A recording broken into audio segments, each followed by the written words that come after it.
কোন কাজে ব্যয় করবা এটাই হচ্ছে ডিসিশন তোমার। দল হবে দুইটা, ফারিকুম ফিল জান্নাতি ওয়া ফারিকুম ফিস সাইর।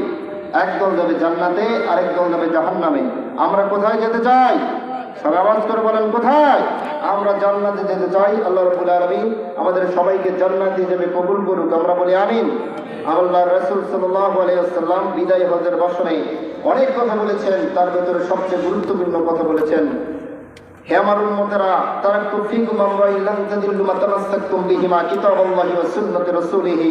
তোমাদের কাছে আমি রেখে গেলাম দুটি মহা উপহার, কোরআনের প্রতি মঙ্গলবাণী, মরম উপদেশ দান।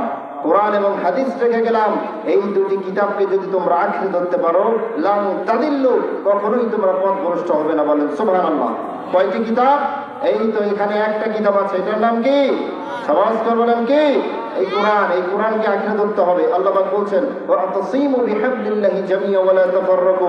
এই কোরআনকে আঁকড়ে ধরো, বেশি কিছু লাগবে না, কারণ কোরআন এমন একটা কিতাবের নাম, এই কিতাব যে ব্যক্তি, এই কিতাবের বিধান যে ব্যক্তি নিজের অন্তরে ধারণ করবে এবং এই কোরআন কিতাব অনুযায়ী যে ব্যক্তি চলবে, এই কিতাবই তাকে জান্নাত পর্যন্ত পৌঁছা দেবে। বলেন সুবহানাল্লাহ। আল্লাহ রাব্বুল আলামিন আমাকে আপনাকে এই কোরআন এবং হাদিস অনুযায়ী জীবনকে পরিচালনা করার তৌফিক দান করুন, বলি আমিন। এই আমি যদি জান্নাতে যেতে চাই, এর মূল একটা কারণে আমরা যেতে পারবো, কোরআন এবং হাদিসকে অনুসরণ করার কারণে। আল্লাহ রাব্বুল আলামিন এই মাহফিলকে কবুল করে নেকে, আমরা বলি আমিন। সময় সংক্ষিপ্তর কারণে আমি বিস্তারিত কথা বললাম না। আল্লাহ পাক আমরা যতটুকু কথা বললাম সর্বপ্রথম আমাকে আমল করার, এরপর আপনাদের সবাইকে আমল করার তৌফিক দান করুন। ওয়া আখিরু দাওয়ানা আলহামদুলিল্লাহি রাব্বিল আলামিন। আসসালামু আলাইকুম ওয়া রাহমাতুল্লাহি ওয়া বারাকাতুহু।